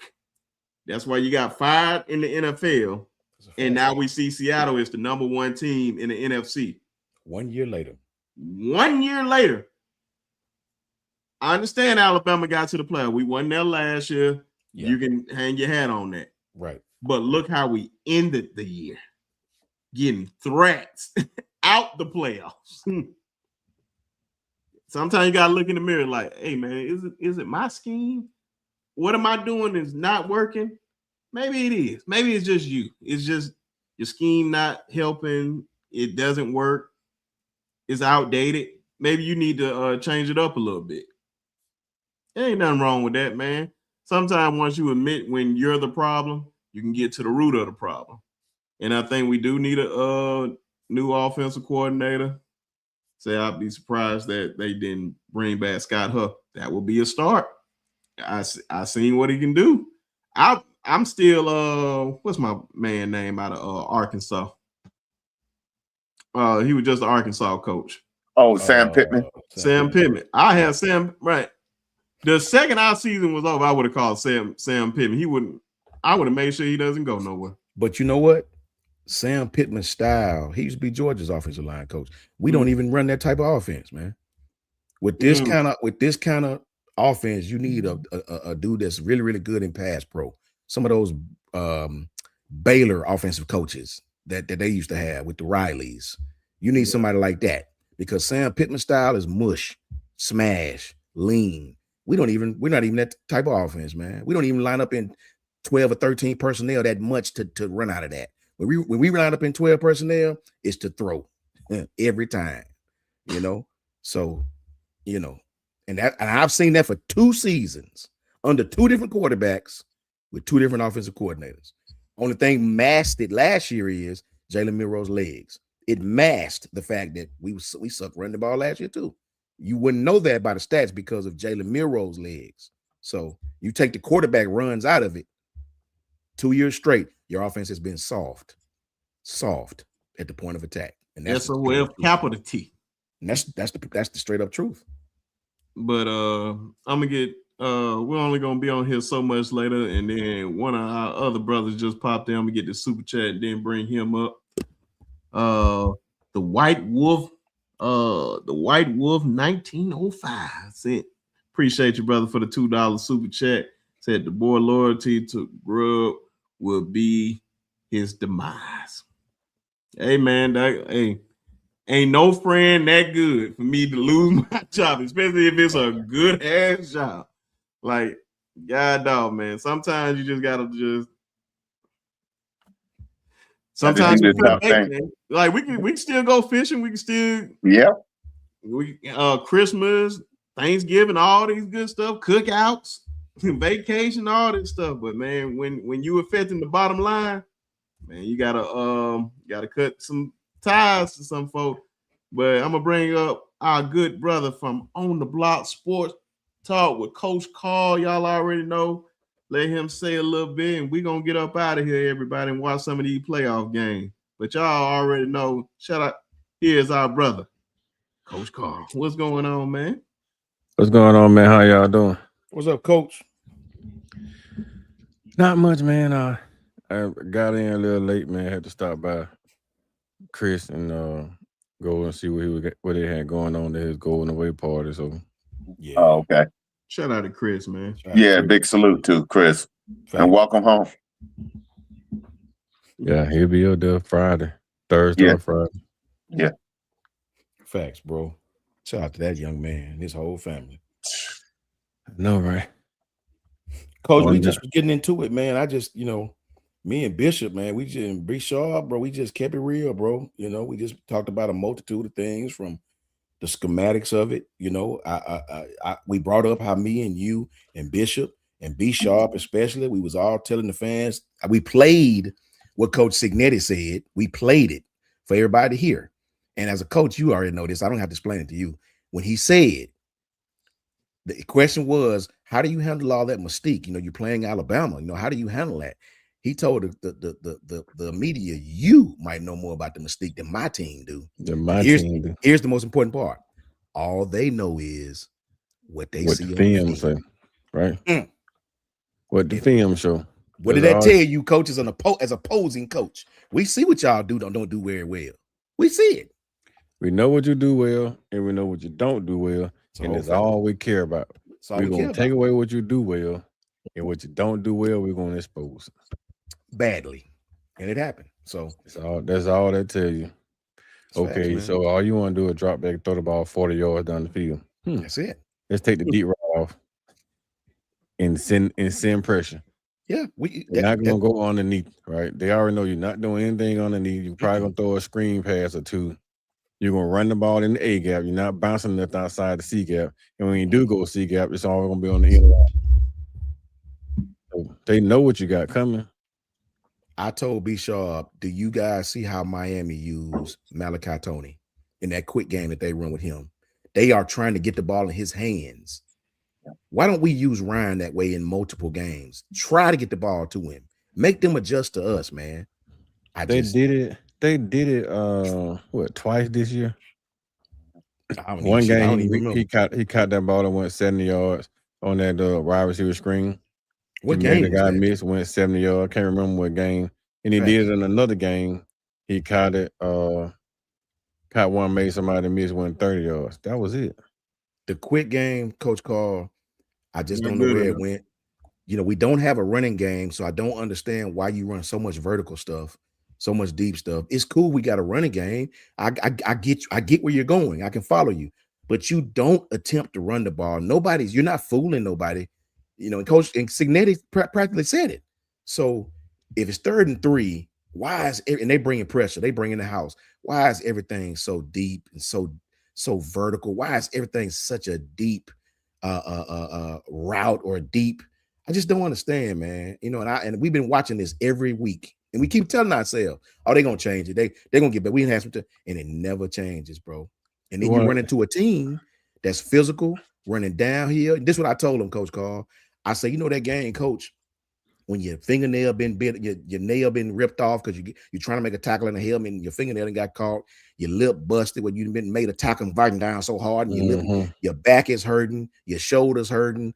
Christian Miller said this, and I swear I like to jump out of because I knew what he was talking about. That game where you just beat up, bro, because they just leaning on you. They just running the ball right at you every single, and that you see two tights. Oh God, here it come again. And you got to find some kind of intestinal fortitude within you to and you getting your ass whipped. We know how that feel, bro. That was Alabama. 50. What was it, Bishop? How many times they run the ball? 51. 55. I thought it was 55. Oh, 55. Too many. There you go. 2 minutes. That's the best number. 2 minutes. It was 50 plus, and then you had the screen passes, the wide receiver screens, the regular screens. Man, they ran some in arounds, but It's just a downhill running play. They had like 40-some downhill running That's plays. horrible. Constantly Linebackers coming downhill at your ass. eat their lunch for that game, buddy. Promise you. You know what I'm saying? Because you will have to have a spell. You need Reggie Ragland and Rubin for them kind of teams, man. Yeah. You know, Thank you. You And the dumb, like the thing I don't like about the way Freddie was calling plays in that game, everything Freddie called was crossface. Crossface. Yeah. You crossface every damn thing. Nobody controlling the gap. Get in the goddamn gap and hold the gap. Hold the gap, and then you got you contain this gap, and then you force somebody to go to the outside. Boom, you get off them, then you crossface. You can make the tackle right here in this gap. But as soon as you come out the ball, as soon as you come out the ball, you crossface, and then damn running back come right behind your ass. Facts. You got a 3-tech of wide just 6, right? Facts. Yeah. 3 and a 6. And on this side, you got a 3 and a 6. And soon they damn cross. Now they 3 on this side, crossing to the 5. You coming in on the damn 9. This guy crossing over to a 1. This guy trying to go around the edge right there. So now what's happening? B gap wide open. Wide open. Yeah. Up you down, created a lane. Yeah. You gave them easy lane, and they just gapping your ass all night long.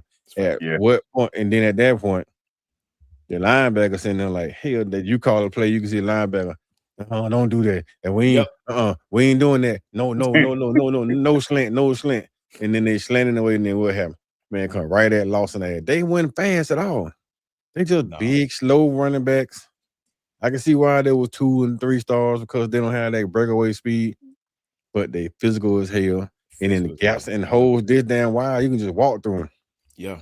The gaps were so goddamn big, man. They were just walking through gaps. And them big pulling guards get on you, boy. They was they was up on the linebacker. The linebacker had nobody to block, because here, once the 3 techs were gone, shit, they ain't had nobody to block anyway. Everybody trying to cross over in front of the damn center, and then the guards right there at the linebacker. I take you. Now the safety guy come out and make the tackle. Mm-hmm.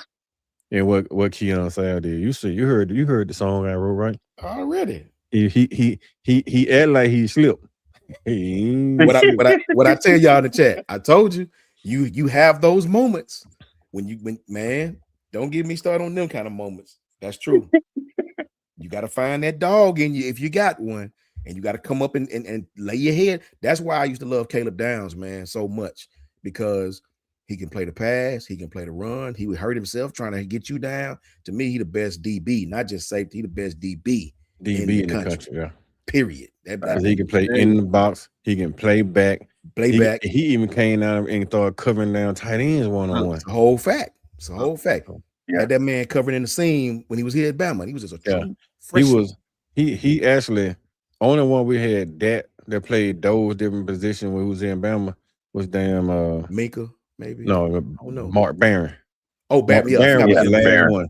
Mark Barron was the last one to play strong safety, and they walk him down in the box, and then he played tight end. Mika played more courage. Like he was the best cover safety him and Landon Collins. But the one thing that a lot of folks, because this is how I know the fandom, man. I love Bray. I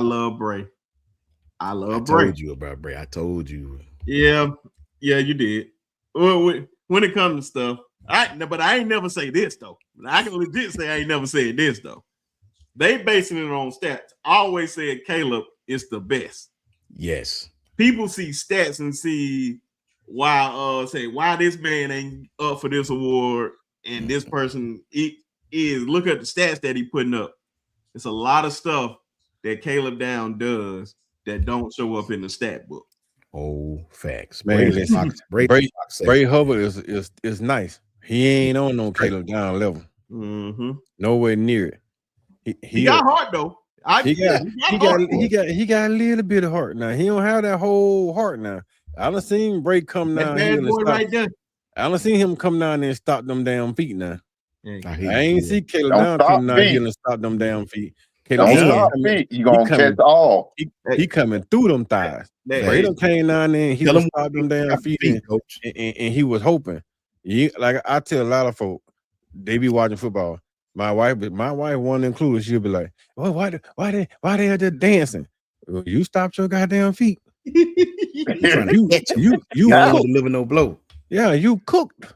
Yeah. Because as Yeah. soon as you stop your feet and that He- guy juke you, you gone. If you're going straight downhill and you talking that hip that you supposed to be talking, even if he cut back, your ass is still on them goddamn legs. A man that I can't wait to see come in here, and I made a video about him, had a live stream about him. I feel like that's gonna be Talking one of about the more. Jyrene Edwards. He is Jyra Jyre. is tough, right? He tough. Mhm. But I watched film. I went back and I evaluated. In space. When they get inside that booth, them damn feet stop too. Them damn feet, they stopping. Love the kid, athleticism off the track. He can track the ball well. He played hella ball in the air. He played really good on the boundaries. I think he's gonna be in a way more free because playing strong safety in high school and a little bit of that husky when he was in high school. Yeah. With no running back coming, no power back coming downhill, he stopped them damn feet. That's why they got their ass beat in the playoff. Because them boys was stopping them damn feet and just waiting on the damn backs instead of just running through their ass. The team that beat the brakes off, their feet never stopped. They went all out physical downhill. If I miss, I'm gonna miss at 100 miles per hour. Because if I'm coming 100 miles per hour and I miss, you're gonna have to juke so hard that you're gonna get time for the linebacker to make it back.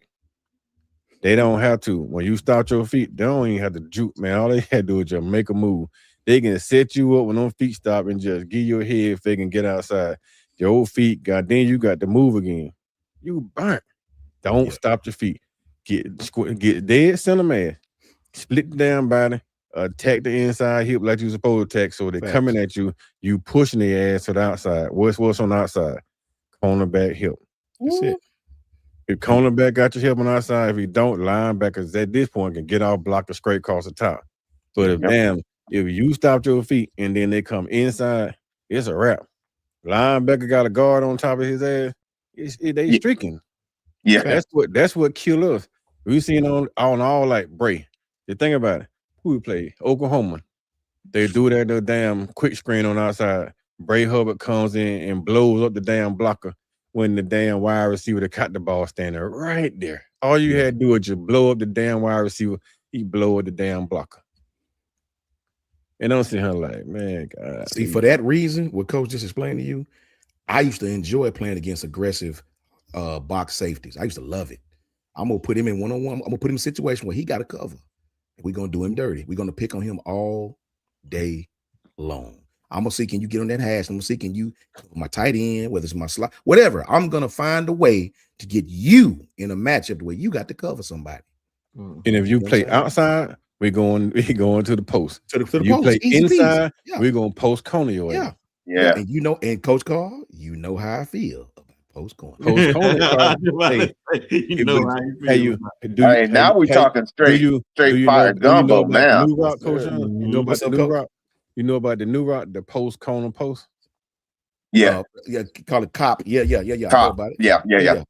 Facts, man. Hoover. That's that new setup right now. They going in, boom, and then boom. Killing safeties. Yes. If you got a safety like Brinshaw, I see how you looking, but you got a Caleb down type of safety, rearrange it, and they can play the post and the corner. Oh, they'll get his ass, boom, them hips turn, and he finna dig that corner. Turn around and just stop them feet and go right back inside on his ass. Oh I gotta see that. I love it, bro. Especially when you single high. We coming, bro. Justin Jefferson was the one. Justin one do it the most. He started doing the most in NFL. That's how he started getting wide open. Then Jamar Chase started doing it. Man, they cook you so bad, or they hit their heavy dig rock, boom, and then they come back like they about to do a curl, and then they go on you like dig, curl, go.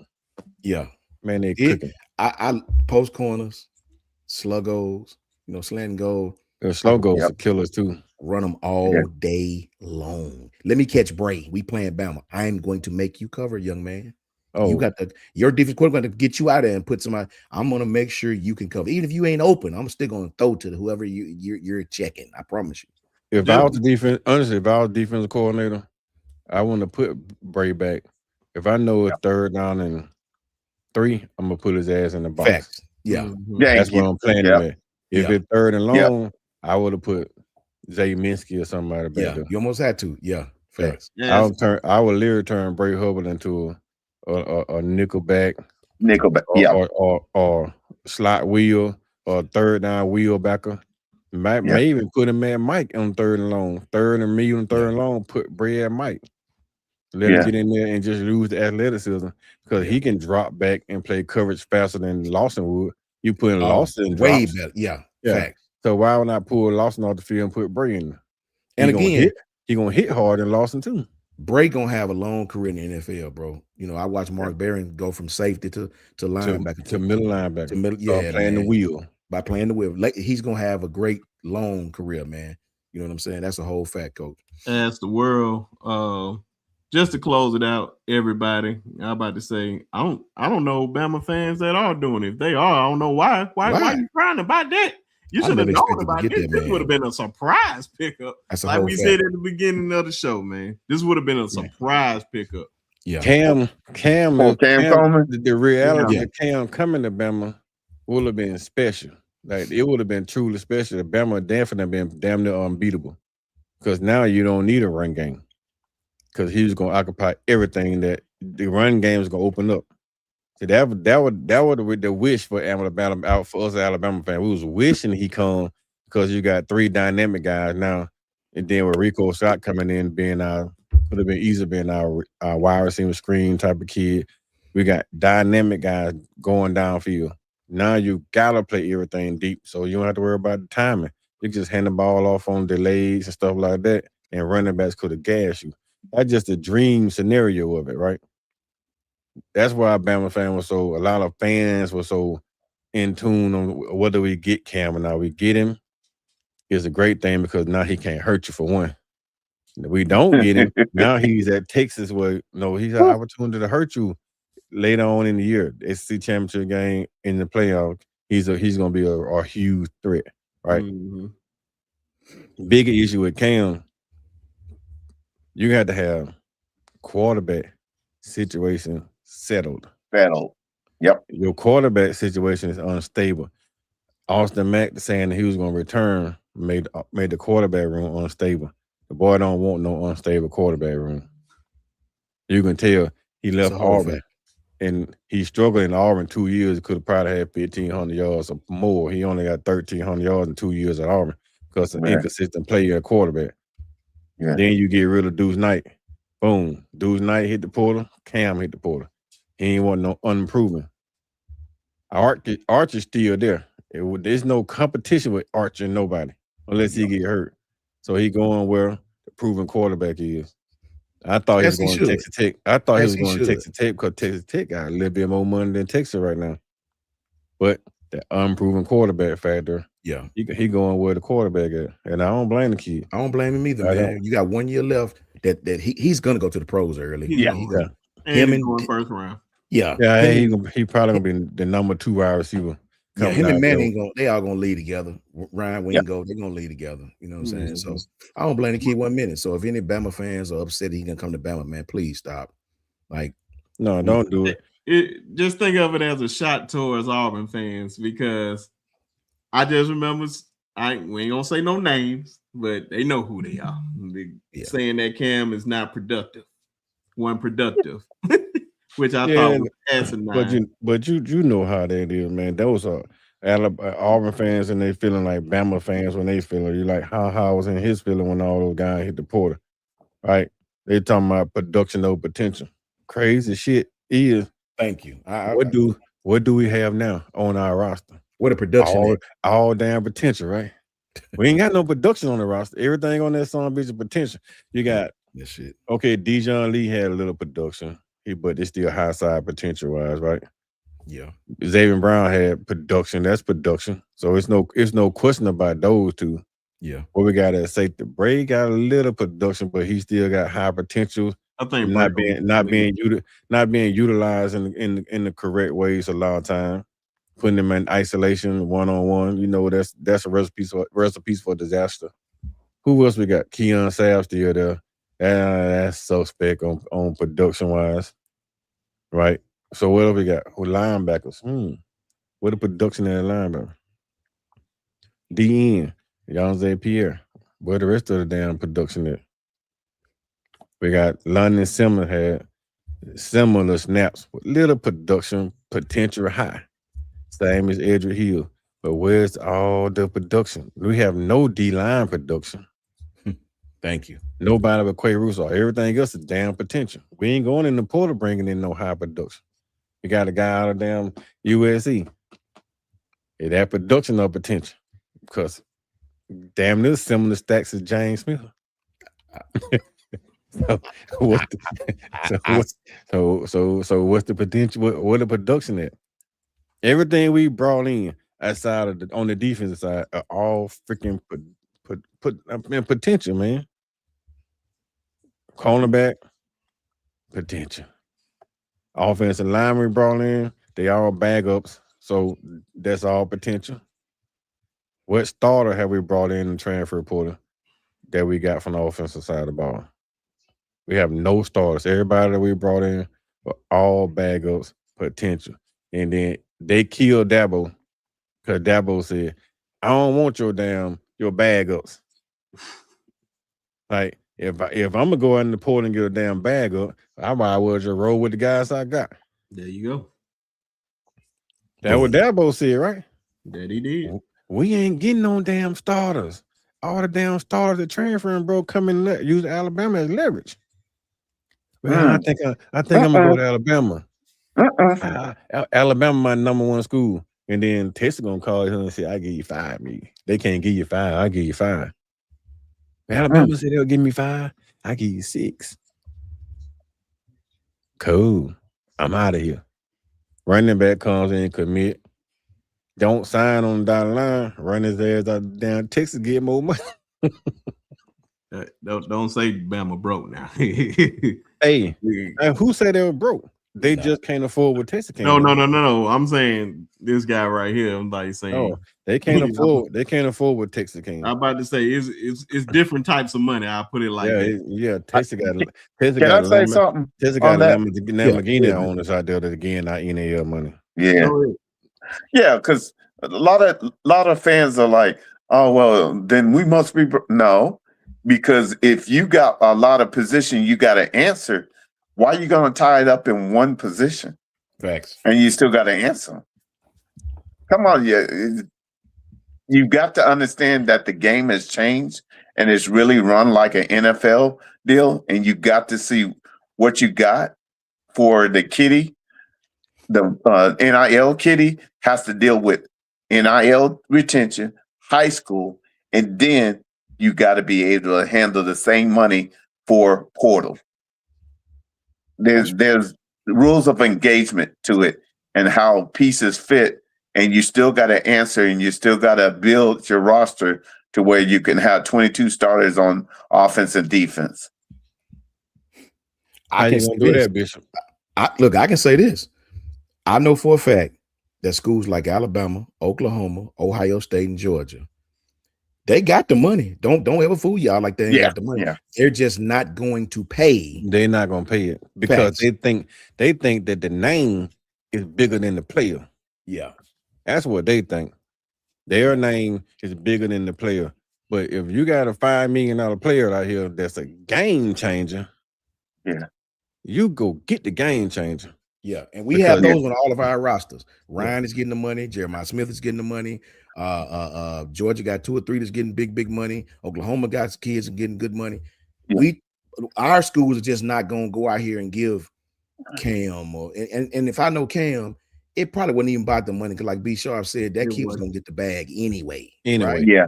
If I know Cam, he went to the best situation for him. You know what I mean? I would have done the same thing. I would have done the same thing. Yep. Yeah. Guaranteed starting quarterback. Thank you. There you go. That's the right terminology. Quarterback battle. I ain't got to worry about who gonna be in this spot. I know who's gonna. I ain't got to worry about who number 1 and who number 2 receiver because it's me and Ryan Rico and everybody else. Right. I know what the offensive line look like. I know what the running back room look like. Yeah. Like he know with Texas, he got everything ironed out for him. Right. Everything ironed out. Got a That's the gang of crazy part O-linemen about it, coming back. man. Yeah, And just And to close, and get it then out. with Ty, we got Ty Haywood, right? You think we get Ty Haywood? I believe so. It's a possibility because he was Bama was his number 2 team. He ain't getting no burn in Michigan at all. So it's still a potential kid. still a potential kid. That's why he's still available. It's a potential kid. Mm-hmm. And shout out to Cam Coleman with that Lambo.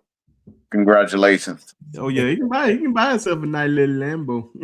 No, they're But, gonna get him one. I know, You know that. everybody. I'm gonna end this because the wife ready to eat, and I am too. So Yeah. I'm gonna have to end it now, man. But I'm gonna let everybody say their final words and everything, and we gonna get up out of here as always.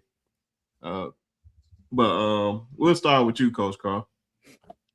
Oh well, man. You know you can hit me up on the Block Sports with Coach Carr. I'm on Twitter at Coach KD Taylor, and then I'm with the Bama Standard. So you catch me from time to time on the air with the Bama Standard. Find me here with the sharpshooters with Coach Shawn when he go live. Sometime try to get in with my brother.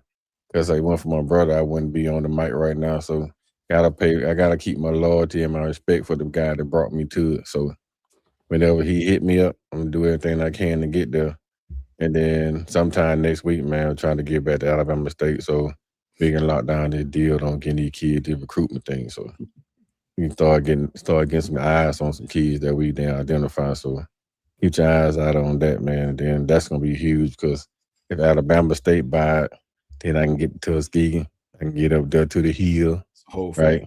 And get on down to Jack State and start building things with HBCU programs. Start bringing some of the underrated kids that don't nobody know and put them in the HBCU. Let them terrorize the HBCUs, and then HBCUs pump them back to the big colleges. Yep. Oh man. Oh, you let them know your channel and everything? Oh yeah, I already did that though.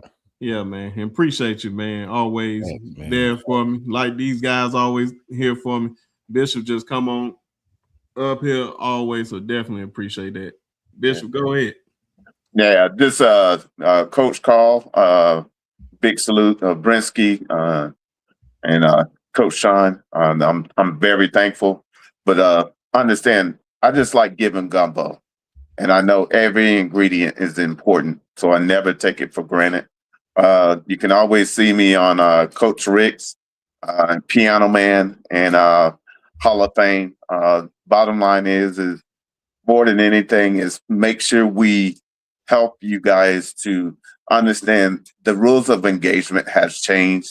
Yeah. And hopefully through listening through us and now seeing documentation beat conversation, you could be enlightened and now you can start really understanding the different moves that goes on out here and be more of a fan that's in the know and not get so caught up in the drama because there's big moves being made. So I really do appreciate the time to share what I can bring to the table.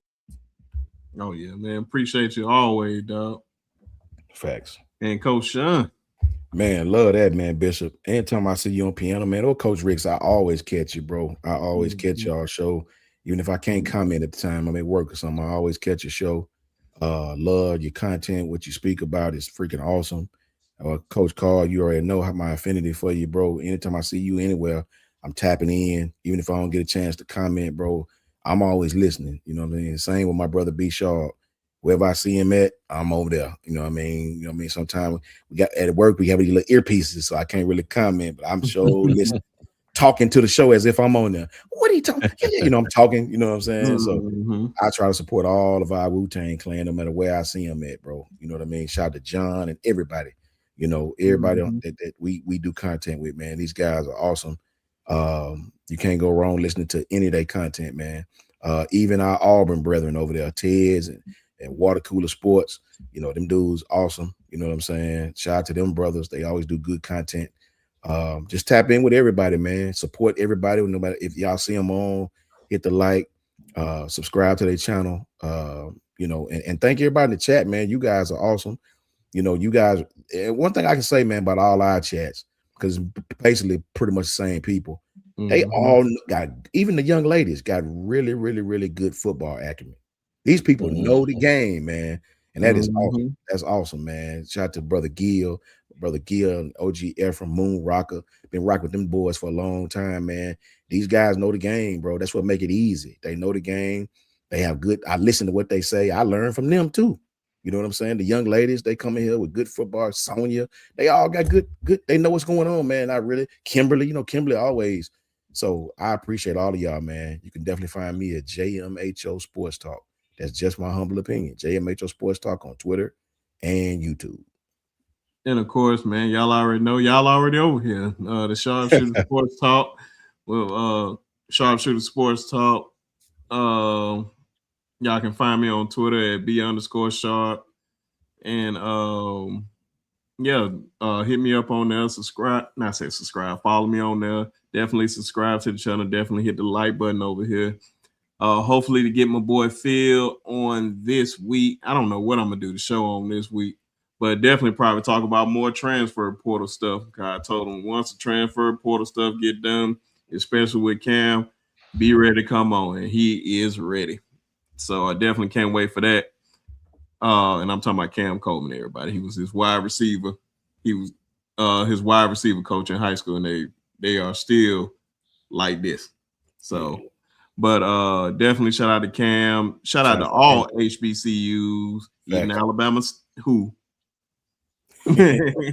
Alabama who. A is who. And sometimes Mal. Shout out to Jackson State, Alabama. Jack State took them to the cleaner yesterday, man. In both games. Good. Life is good. Yeah, I don't root for Alabama State for nothing, but it's all love. I hope they know it's all love because they don't like to see Skiggy win either over there. Hopefully, real rivalry. But we'll catch y'all on the next one, man. And y'all already know, roll damn tide. Roll